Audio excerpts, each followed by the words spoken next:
अस्सलाम वालेकुम नाज़रीन, मैं हूं आलिया खान और आप YouTube channel Alia Khan official देख। तो बिजली के बहरान पर, तवानाई के बहरान पर बात करने के लिए आज मैं मौजूद हूं मोहम्मद अशफाक हनीफ साहब के पास। ये प्रोजेक्ट मैनेजर हैं सऊदी इलेक्ट्रिक कंपनी में। तो इनसे आज हम जो है तवानाई के बहरान पर बात करेंगे और ख़ुसूसी तौर पर इस हवाले से बात करेंगे कि पाकिस्तान में बिजली का बहरान इतनी शिद्दत क्यों इख्तियार कर जाता है और बाकी ममालिक की निस्बत यहाँ पर बिजली इतनी महंगी क्यों है, इसका हल क्या है और इससे निकला कैसे जा सकता है। अच्छा सर, अभी आप चूँकि ख़ुद भी वापडा में काम कर चुके हैं, ख़ुसूसी तौर पाकिस्तान के वापडा में काम कर चुके हैं, तो मैं एक सवाल आपसे लाजमी पूछना चाहूँगी कि ये जो हमारे वापडा वालों ने एक फार्मूला बनाया है कि 200 यूनिट तक 3000 बिल आएगा और 201 यूनिट हो जाएगा तो 9000 बिल आएगा। सर आप भी वापडा में रह चुके हैं, तो बताएं कोई इस तरह का फार्मूला होता है या इसको ठीक किया जा सकता है आवाम के लिए? जी, फार्मूले भी असल में जो ठीक है बनाए तो वापडा नहीं हुए हैं, लेकिन वो भी इंस्ट्रक्शंस भी बनते हैं सारे फार्मूले, गवर्नमेंट इंस्ट्रक्शंस भी फार्मूले सारे बनते हैं। और वो ये है कि बहुत पहले जब ये इलेक्ट्रिसिटी अभी बहुत चीप होती थी तो इतना डिफरेंस नहीं होता था कि 200 यूनिट तक इस्तेमाल करेंगे तो इतने पैसे होंगे, 200 से ऊपर चले जाएंगे तो इतने पैसे होंगे, या 500 से ऊपर चले जाएंगे तो इतने पैसे। ये स्लैब्स जो बनी है ये उस वक्त बनी है जब बिजली बहुत ज़्यादा महंगी हो गई, तो वो गवर्नमेंट ने थोड़ा सब्सिडाइज करने के लिए गरीबों को ये स्लैब्स बनाई हैं ताकि जो गरीब 200 तक इस्तेमाल करते हैं उनका बिल कम आए, और जो उससे ज़्यादा या 500 तक इस्तेमाल करते हैं उनका बिल उससे थोड़ा ज़्यादा आए, फिर 500 से ऊपर जो इस्तेमाल करते हैं उनसे और ज़्यादा।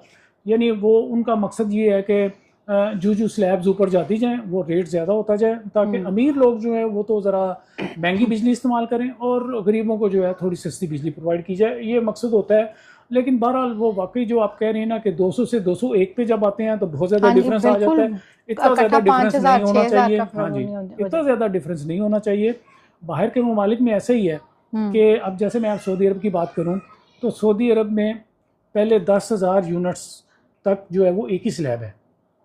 10,000 यूनिट से ऊपर जब जाता है तो फिर उसके बाद सेकंड स्लैब स्टार्ट। अब आप देखिए सर, इतनी गर्मी है, इतनी गर्मी है किस घर में 200 यूनिट जलता होगा? आप खुद बताएं। ठीक है, गरीब बेचारे जो सिर्फ पंखा और एक बल्ब, एक दो बल्ब जलाते हैं तो वो तो ठीक है 200 यूनिट तक करते होंगे, लेकिन अक्सरियत अब जो है ज़ाहिर है 90% लोग जो है 200 से ऊपर ही चले जाते हैं, तो ये सूरत हाल है। अच्छा सर, अभी आपने डैम्स की भी बात की, मुतबादिल एनर्जी की भी बात की, तो जिस तरह से अभी आप भी वाकिफ़ होंगे इस चीज़ के कि इंडिया ने बहुत बड़ी धमकी लगाई है, जी हम आपका पानी बंद कर देंगे, जो कि वो शायद नहीं कर सकते। तो आपको क्या लगता है कि अगर इंडिया हमारा पानी बंद कर देता है या हम मज़ीद डैम नहीं बनाते तो हम क्या मज़ीद तवानाई के बहरान का शिकार होंगे? अगर होते हैं तो हम इससे निकल कैसे सकते हैं? हाँ ठीक है, बहुत अच्छा क्वेश्चन किया आपने। एक्चुअली मैं थोड़ी सी बैकग्राउंड इसकी बता दूँ जी। 60s में 1960 में एक हमारा इंडिया के साथ मुआहदा हुआ था जिसको इंडस बेसिन ट्रीटी कहते हैं। जी जी बिल्कुल। और वो वर्ल्ड बैंक की निगरानी में हुआ था, तो वो हमारे ज़ामन भी थे इस चीज़ के, दोनों मुल्कों के दरमियान ये मुआहदा हुआ था। उस मुआहदे के मुताबिक एक्चुअली आपको पता है कि पंजाब कहते ही 5 दरियाओं की सरजमीन को कहते हैं, तो 5 दरिया ये थे और एक इंडस रिवर था। ये 6 दरिया थे टोटल जो पाकिस्तान में आते थे इंडिया से होते हुए। तो उस ट्रीटी के मुताबिक जो 3 दरिया थे उनका पूरे का पूरा पानी 100% वो इंडिया को दिया गया। तो उसमें रावी, ब्यास और सुतलज, ये 3 दरिया जो हैं ये इंडिया को दे दिए गए, और इंडिया को कहा गया कि इन तीनों दरियाओं का जितना भी पानी है 100% यूटिलाइजेशन इंडिया कर सकता है। वो उस पर डैम्स बनाए, वो उस पर नहरें, इरिगेशन सिस्टम बनाए, उस पर जो भी करे वो खुद यूटिलाइज, रोके ना रोके वो उसकी जिम्मेदारी है जी। लेकिन ऊपर वाले जो 3 दरिया हैं जिसमें दरिया चनाब, दरिया झेलम और इंडस रिवर आते हैं जी, इसमें 2 दरिया जो हैं झेलम और चनाब, इनका 100% यूटिलाइजेशन पाकिस्तान को दी गई उस मुआहदे के तहत, और जो इंडस रिवर है उसकी 84% यूटिलाइजेशन पाकिस्तान को दी गई जी। यानी सिर्फ 14% या 16% कह लें, 84% पाकिस्तान के पास है, 16% इंडिया के पास है कि इंडिया उसका पानी 16% तक यूटिलाइज कर सकता है जी। इसका मतलब ये है कि हमारा जितना भी पानी आ रहा है वो सारा आ तो इंडिया से रहा है, या इंडिया से आ रहा है या इंडियन हेल्ड कश्मीर से आ रहा है।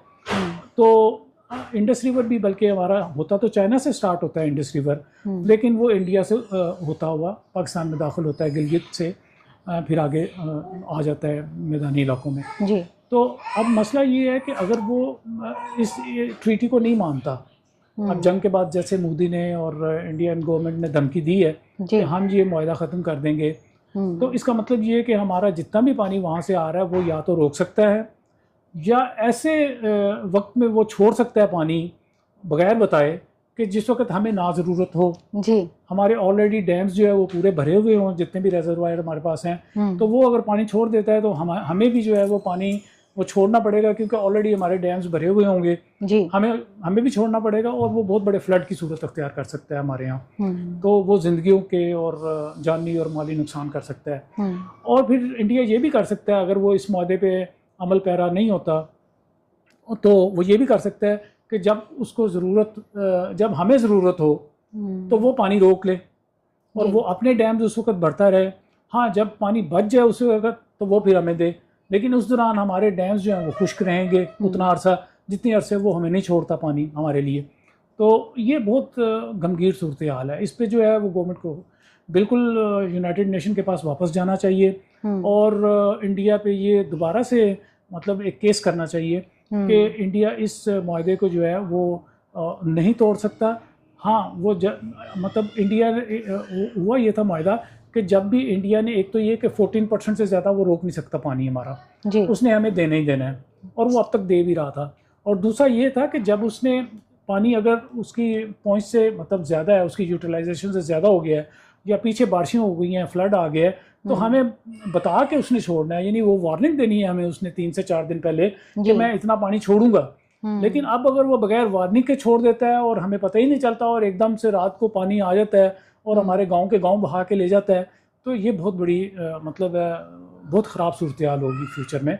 तो इस पे जो है बहुत ही खसूसी तवज्जो देने की ज़रूरत है गवर्नमेंट की भी, और इंडिया के साथ बैठ के बातचीत करने की ज़रूरत है ताकि इंडिया जो है वो इस मतलब इंडस वाटर ट्रीटी को जो है वो बेस समझे और उसको ख़त्म नहीं करे। अदरवाइज आपको पता है कि हमारे तो फौज ने भी और जनरल साहब ने भी धमकी दी है कि जंगें जो है वो पानी पे भी होती हैं। हाँ जी, तो कहीं ऐसा ना हो कि खुदा न खास्ता कोई एक और बड़ी जंग की तरफ हम बढ़ जाएं, क्योंकि ज़ाहिर है पानी जो है वो हमारे लिए ज़िंदगी है जी। पानी हमारे लिए ज़िंदगी है कि अगर खुश्क हो जाता है, हमारे दरिया खुश्क हो जाते हैं तो तब भी हमें बहुत ज़्यादा नुकसान है, या अगर बहुत ज़्यादा पानी वो छोड़ देता है जब हमें नहीं चाहिए तो फिर भी हमें बहुत ज़्यादा नुकसान है। इसके लिए हमें अब लॉन्ग टर्म प्लानिंग भी करनी है जी। लॉन्ग टर्म प्लानिंग ये है कि हमें अपनी स्टोरेज कैपेसिटी बढ़ानी है। बिल्कुल देखें, जो इंडस रिवर है ना, इंडस रिवर का जो एनुअल फ्लो है उसका जितना हम यूटिलाइज कर सकते हैं जी, उसका अभी हम 10 से 15% भी यूटिलाइज नहीं कर रहे। इंडस रिवर का पानी जो है आता है और वो हमारे दो बड़े, जैसे मंगला और तरबेला, दो बड़े वो हैं रिजर्वायर। झेलम रिवर का पानी मंगला में आता है और इंडस का तरबेला में आता है। तो जितना पानी हम स्टोर कर सकते हैं कर लेते हैं, बाकी सारा हमारा पानी ज़ाया हो जाता है। वो जो है वो सीधा इंडस मतलब बहरे अरब में जाके गिर जाता है कराची में, तो हम उसको स्टोर कहीं भी नहीं कर पाते। तो हमें अपनी स्टोरेज कैपेसिटी बढ़ानी है, हमें डैम्स बनाने हैं। देखें, जब वापडा की प्लानिंग शुरू पे चल रही थी ना, जब ये 2 डैम्स बन रहे थे जी, एक डैम हमारा तरबेला बना और उसके बाद झेलम बना। ये दो डैम जब बने तो उसके बाद एक पूरी आप कह लें कि एक लिस्ट थी जी, यानी पाइपलाइन में प्रोजेक्ट्स थे कि आने वाले दिनों में कौन कौन से प्रोजेक्ट्स बनने हैं। उसमें फिर तरबेला के बाद हमारा कालाबाग डैम था, कालाबाग डैम के बाद हमारा फिर दासू डैम था, फिर दासू के बाद बादशाह डैम था, बादशाह के बाद अकोड़ी डैम था, मतलब बहमत डैम था, कुरमतंगी डैम, बहुत सारे डैमों की एक पूरी लिस्ट थी कि अगर हमने 70 में ये बनाया तो 80 में हम ये बनाएंगे, 90 में हम ये बनाएंगे, फिर 2000 में हम ये जाके बनाएंगे। अब मसला ये है कि कालाबाग डैम को ही इतना पोलिटिसाइज कर दिया गया कि उसके बाद कोई डैम बना ही नहीं। कालाबाग तो बने नहीं, उसको इतना ज़्यादा पोलिटिसाइज कर दिया गया। जो सी भी गवर्नमेंट आती थी वो फिर इसको बेस बना के आती थी कि हम कालाबाग डैम नहीं बनने देंगे, इस पे वो वोट लेते थे। असल में आजकल 3-4 डैम हमारे बड़े बड़े बन रहे हैं। ये पिछले नवाज शरीफ के दौर में, इमरान खान के दौर में हमारे 2-3 डैम शुरू हुए थे जी, पिछले अदवार में। एक दासू डैम शुरू हुआ था जी, और वो भी इंडस रिवर पे है। उससे हम तकरीबन 4000 मेगावाट कैपेसिटी हम जनरेट कर सकते हैं इलेक्ट्रिसिटी की। इसके अलावा एक भाषा डैम पिछली गवर्नमेंट में स्टार्ट हुआ था, वो भी अब ऑलमोस्ट यानी कह लें 50% उसकी कंस्ट्रक्शन कंप्लीट हो चुकी है। वो 2027 तक जो है वो कंप्लीट हो जाएगा इंशाल्लाह, अगर वो कंस्ट्रक्शन अपने मामूल के मुताबिक चलती रही तो वो 27 तक कंप्लीट हो जाएगा। उससे भी हम अराउंड 4,000 to 5,000 मेगावाट की कैपेसिटी हम जनरेट कर सकेंगे, और फिर मतलब वाटर स्टोरेज कैपेसिटी भी होगी उसकी अच्छी खासी। इसी तरह एक महमद डैम हमारा बन रहा है, और महमद डैम जो है स्वात रिवर पे बन रहा है जी। वो भी तकरीबन 800 मेगावाट कैपेसिटी का प्रोजेक्ट है, और उसमें भी बहुत बड़ी मिकदार पानी की स्टोर करेंगे। और उसका मकसद, दूसरा बड़ा मकसद वो सैलाबों को रोकना भी है।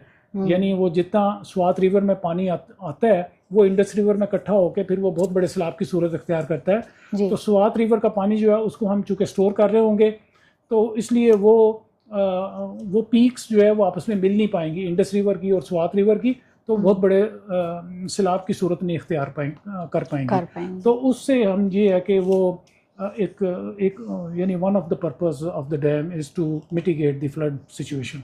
तो ये सूरत हाल है। इसके अलावा हमारे छोटे छोटे डैम्स भी कुछ बन रहे हैं। कुरमतंगी डैम आजकल बन रहा है, वो ऑलमोस्ट कंप्लीट होने वाला है, उससे भी तकरीबन 100 मेगावाट कैपेसिटी आएगी।